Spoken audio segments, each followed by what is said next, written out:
So hello guys, welcome back to my YouTube channel. Guys आज का video बहुत ही important होने वाला है, क्योंकि आज हम लेकर आए हैं रेलवे भर्ती परीक्षा 2025 के लिए रेलवे एनटीपीसी परीक्षा 2019 का एक प्रैक्टिस सेट, जिसमें हम सामान्य अध्ययन के 40 महत्वपूर्ण प्रश्नों को देखेंगे। साथियों, यह पेपर 15 फरवरी 2019 को हुआ था और इससे का नेपाली में पेपर हुआ था।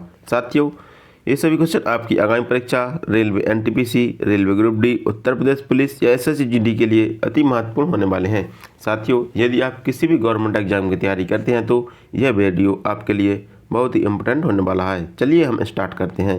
साथियों, हमारा पहला क्वेश्चन कहता है कि निम्नलिखित में से कौन अंडमान की जनजाति नहीं है। इसमें पूछा गया कि कौन सी जनजाति है जो अंडमान की जनजाति नहीं है। तो इसका राइट आंसर होगा ऑप्शन डी, बोंदा। साथ ही जो बोंदा जनजाति है जो अंडमान में नहीं पाई जाती है, बाकी ओंग, जारवा और सेंटिनल ये सभी जनजातियां अंडमान में पाई जाती हैं। हमारा अगला क्वेश्चन है 1928 में छात्रों का पहला अखिल बंगाल सम्मेलन किसकी अध्यक्षता में हुआ था। इसे पूछा गया कि जो अखिल बंगाल सम्मेलन है वो किसकी अध्यक्षता में हुआ था, आपको बताना है। तो अखिल बंगाल सम्मेलन जवाहरलाल नेहरू की अध्यक्षता में हुआ था। तो इसका राइट आंसर ऑप्शन बी होगा। हमारा अगला क्वेश्चन है वह कौन सा प्लास्टिक है जो एक बार ढलने के बाद गर्म करने पर नरम नहीं किया जा सकता। इससे पूछा गया कि वह कौन सा प्लास्टिक है जो एक बार ढलने के बाद गर्म करने पर नरम नहीं किया जा सकता, आपको बताना है। वह कौन सा प्लास्टिक है जो एक बार ढलने के बाद गर्म करने पर नरम नहीं किया जा सकता। तो यह हो गया थर्मोसेटिंग प्लास्टिक। जो थर्मोसेटिंग प्लास्टिक होते हैं वो एक बार गर्म करने के बाद दोबारा नरम नहीं किए जा सकते। तो इसका राइट आंसर ऑप्शन डी होगा। हमारा अगला क्वेश्चन है कोलकाता, बम्बई और मद्रास में विश्वविद्यालय कब स्थापित किए गए। इससे पूछा गया कि कलकत्ता, मुंबई और मद्रास में विश्वविद्यालय कब स्थापित किए गए थे। तो कलकत्ता, मुंबई और मद्रास में 1857 में विश्वविद्यालय स्थापित किए गए थे। तो इसका राइट आंसर ऑप्शन डी होगा। हमारा अगला क्वेश्चन है गरीबों को सामान्य न्याय और मुक्त कानूनी सहायता किस अनुच्छेद के तहत प्रदान की जाती है। इससे पूछा गया कि गरीबों को सामान्य न्याय और मुक्त कानूनी सहायता किस अनुच्छेद के तहत प्रदान की जाती है। तो गरीबों को सामान्य न्याय और मुक्त कानूनी सहायता अनुच्छेद 39A के तहत प्रदान की जाती है। किस अनुच्छेद के तहत? अनुच्छेद 39A के तहत प्रदान की जाती है। तो इसका राइट आंसर ऑप्शन सी होगा। हमारा अगला क्वेश्चन है कौन सा वृक्ष बोरियल वन का हिस्सा है। इससे पूछा गया कि कौन सा वृक्ष है जो बोरियल वन का हिस्सा है। तो प्रेसरल वृक्ष है जो बोरियल वन का हिस्सा है। तो इसका राइट आंसर ऑप्शन बी होगा। हमारा अगला क्वेश्चन है नाभिक में स्थित छोटी गोलाकार संरचना क्या कहलाती है। इससे पूछा गया साथियों कि नाभिक में स्थित छोटी गोलाकार संरचना क्या कहलाती है। तो नाभिक में स्थित छोटी गोलाकार संरचना केंद्रिका, इसे केंद्रिका कहती हैं। तो इसका राइट आंसर ऑप्शन ए होगा। हमारा अगला क्वेश्चन है हाथी गुफा शिलालेख किस गुफा में पाया गया। इससे पूछा गया कि जो हाथी गुफा शिलालेख है वो किस गुफा में पाया गया था। साथियों, बहुत ही इंपॉर्टेंट क्वेश्चन है, ठीक है, आपको इसको मार्क कर लेना है। इस प्रकार के प्रश्न लगातार परीक्षाओं में पूछे जाते हैं, तो आपको बताना है कि हाथी गुफा शिलालेख किस गुफा में पाया गया था। तो हाथी गुफा शिलालेख उदयगिरी की गुफा में पाया गया था। कहाँ पर? उदयगिरी की गुफा में हाथी गुफा शिलालेख पाया गया था। तो इसका राइट आंसर ऑप्शन सी होगा। हमारा अगला क्वेश्चन है मध्यांतर को छोड़कर कबड्डी मैच की अवधि क्या है। इससे पूछा गया कि यदि मध्यांतर को छोड़ दिया जाए तो कबड्डी मैच की अवधि क्या होगी। मध्यांतर को छोड़कर कबड्डी मैच की अवधि 40 मिनट होगी। कितनी? 40 मिनट होगी। तो इसका राइट आंसर ऑप्शन बी होगा। हमारा अगला क्वेश्चन है प्रॉपर्टी एंड फेमिन्स पुस्तक किसके द्वारा लिखी गई। इससे पूछा गया कि प्रॉपर्टी एंड फेमिन्स पुस्तक है जो किसके द्वारा लिखी गई थी। तो प्रॉपर्टी एंड फेमिन्स पुस्तक अमर्त्य सेन के द्वारा लिखी गई थी। किसके द्वारा? अमर्त्य सेन के द्वारा लिखी गई थी। तो इसका राइट आंसर ऑप्शन बी होगा।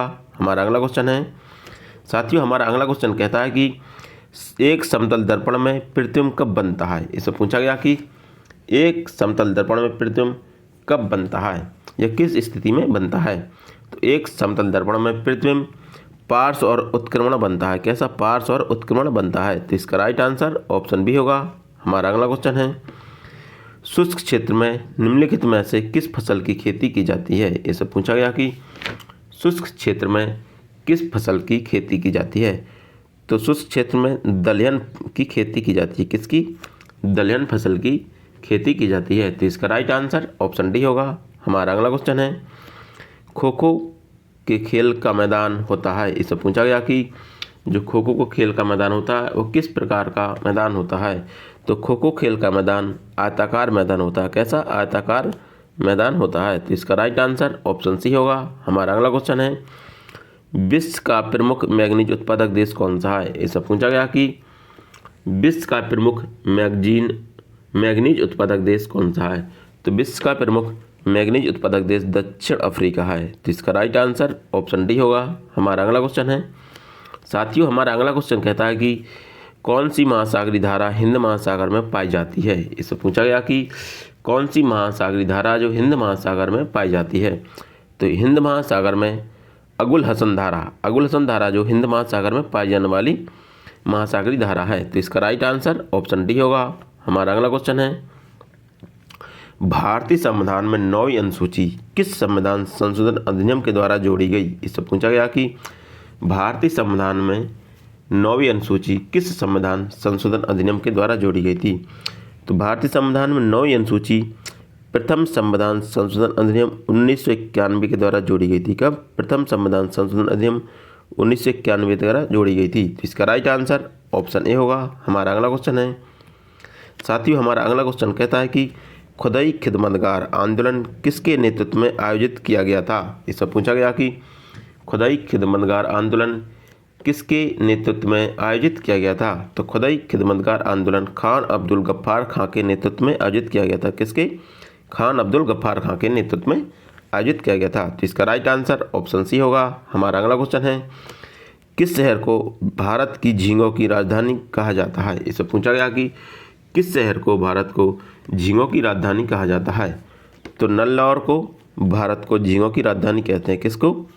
नल्लौर को भारत की झींगों की राजधानी कहते हैं।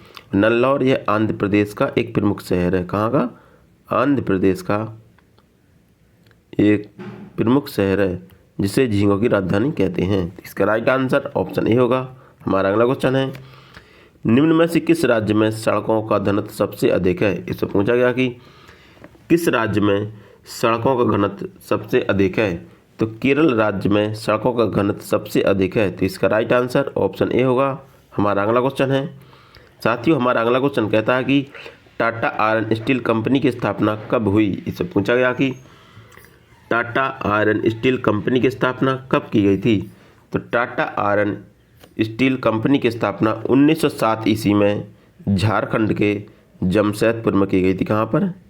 झारखंड के जमशेदपुर में की गई थी। तो इसका राइट आंसर ऑप्शन ए होगा। हमारा अगला क्वेश्चन है, प्रसिद्ध पटोला साड़ी मौलिक रूप से किस राज्य से है। इससे पूछा गया है जो पटोला साड़ी है वो किस राज्य की प्रमुख साड़ी है। प्रसिद्ध पटोला साड़ी है जो गुजरात से संबंधित है या गुजरात की वह प्रमुख साड़ी है। तो इसका राइट आंसर ऑप्शन डी होगा। हमारा अगला क्वेश्चन है, नीति आयोग का अध्यक्ष कौन होता है। इससे पूछा गया कि नीति आयोग का अध्यक्ष कौन होता है। तो नीति आयोग का अध्यक्ष प्रधानमंत्री होता है। कौन? प्रधानमंत्री होता है। साथियों नीति आयोग की स्थापना 1 जनवरी 2015 को की गई थी, जिसके अध्यक्ष प्रधानमंत्री होते हैं। तो इसका राइट आंसर ऑप्शन सी होगा। हमारा अगला क्वेश्चन है, हिंदू मंदिरों में पर्वत की चोटी के समान आकृति क्या दर्शाती है। इसे पूछा गया कि जो हिंदू मंदिरों में पर्वत की चोटी के समान आकृति होती है वह क्या दर्शाती है। तो हिंदू मंदिरों में पर्वत की चोटी की समान आकृति शिखर को दर्शाती है। किसको? शिखर को दर्शाती है। तो इसका राइट आंसर ऑप्शन बी होगा। हमारा अगला क्वेश्चन है, साथियों हमारा अगला क्वेश्चन कहता है कि हिंदू मंदिरों में पर्वत की चोटी के समान आकृति क्या दर्शाती है। यह क्वेश्चन फिर से रिपीट हो गया है, तो इसको भी देखते हैं। हिंदू मंदिरों में पर्वत की चोटी के समान आकृति क्या दर्शाती है। तो हिंदू मंदिरों में पर्वत की चोटी के समान आकृति शिखर को दर्शाती है। तो इसका राइट आंसर ऑप्शन बी होगा। हमारा अगला क्वेश्चन है, भारत के महान्यायवादी किसके द्वारा नियुक्त किए जाते हैं। इससे पूछा गया कि भारत के महान्यायवादी किसके द्वारा नियुक्त किए जाते हैं। तो भारत के महान्यायवादी की नियुक्ति राष्ट्रपति के द्वारा की जाती है। किसके द्वारा?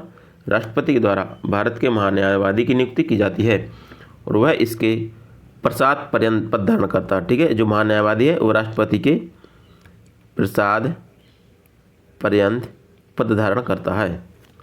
हमारा अगला क्वेश्चन है, निम्न में कौन सा खेल वाटर स्पोर्ट है? इससे पूछा गया कि कौन सा खेल है जो जल में खेला जाता है, ठीक है, कौन सा खेल है जो जल में खेला जाता है?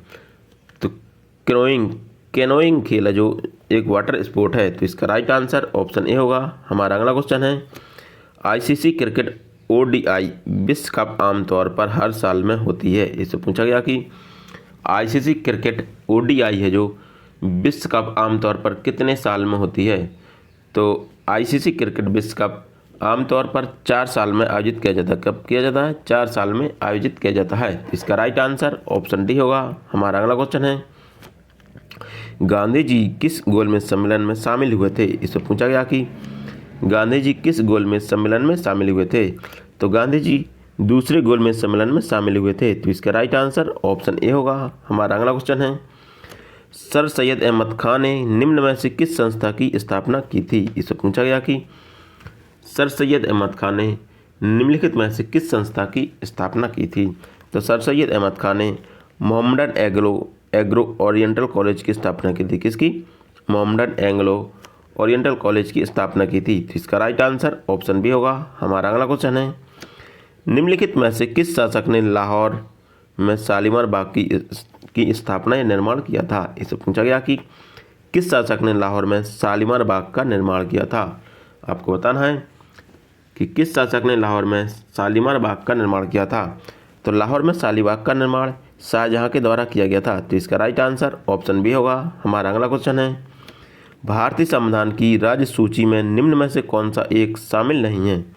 इसमें पूछा गया कि राज्य सूची में कौन सा विषय है जो शामिल नहीं है? तो राज्य सूची में रक्षा है जो राज्य सूची में शामिल नहीं है। तो इसका राइट आंसर ऑप्शन ए होगा। हमारा अगला क्वेश्चन है, लकड़ी के गूदे के रासायनिक उपचार द्वारा प्राप्त कृत्रिम रेशा फाइबर कौन सा है? इसमें पूछा गया कि लकड़ी के गूदे के द्वारा कौन सा कृत्रिम रेशा या फाइबर बनाया जाता है? तो लकड़ी के गूदे के द्वारा रेयान बनाया जाता है, रेयान नामक फाइबर या रेशा बनाया जाता है। तो इसका राइट आंसर ऑप्शन डी होगा। हमारा अगला क्वेश्चन है, निम्नलिखित में से कौन राष्ट्रपति की ओर से भारत के आकस्मिकता निधि की देखरेख करता है? इससे पूछा गया कि भारत के राष्ट्रपति की ओर से आकस्मिकता निधि की देखरेख किसके द्वारा की जाती है? तो आकस्मिक निधि की देखरेख वित्त सचिव के द्वारा की जाती है। किसके द्वारा? वित्त सचिव के द्वारा आकस्मिक निधि की देखरेख की जाती है। तो इसका राइट आंसर ऑप्शन ए होगा। हमारा अगला क्वेश्चन है, 1608 में विलियम हॉकिंस किसके दरबार में आया था? इससे पूछा गया कि 1608 में विलियम हॉकिंस किसके दरबार में आया था? तो 1608 में विलियम हॉकिंस जहांगीर के दरबार में आया था। तो इसका राइट आंसर ऑप्शन डी होगा। हमारा अगला क्वेश्चन है, लोकसभा की सदस्यता की न्यूनतम आयु क्या है? इससे पूछा गया कि यदि कोई व्यक्ति लोकसभा का सदस्य बनना चाहता है या चुनाव लड़ना चाहता है तो उसकी न्यूनतम आयु क्या होती है? तो लोकसभा का सदस्य बनने के लिए न्यूनतम आयु 25 वर्ष होनी चाहिए। तो इसका राइट आंसर ऑप्शन बी होगा। हमारा अगला क्वेश्चन है, भारत के संविधान में पंचवर्षीय योजना का सिद्धांत कहाँ से लिया गया था? इससे पूछा गया कि भारत के संविधान में पंचवर्षीय योजना का सिद्धांत किस देश के संविधान से लिया गया था? तो पंचवर्षीय योजना का सिद्धांत सोवियत संघ से लिया गया था। तो इसका राइट आंसर ऑप्शन डी होगा। हमारा अगला क्वेश्चन है, निम्नलिखित में से कौन सा रसायन नीले लिटमस पेपर को लाल कर देता है? इसे पूछा गया कि कौन सा रसायन है जो नीले लिटमस पेपर को लाल कर देता है? तो सल्फ्यूरिक एसिड है जो नीले लिटमस को लाल कर देता है। तो इसका राइट आंसर ऑप्शन डी होगा। हमारा अगला क्वेश्चन है, किस नदी को चीन का शोक कहते हैं? इसे पूछा गया कि किस नदी को चीन का शोक कहा जाता है? तो हांगो नदी को चीन का शोक कहते हैं। तो इसका राइट आंसर ऑप्शन डी होगा।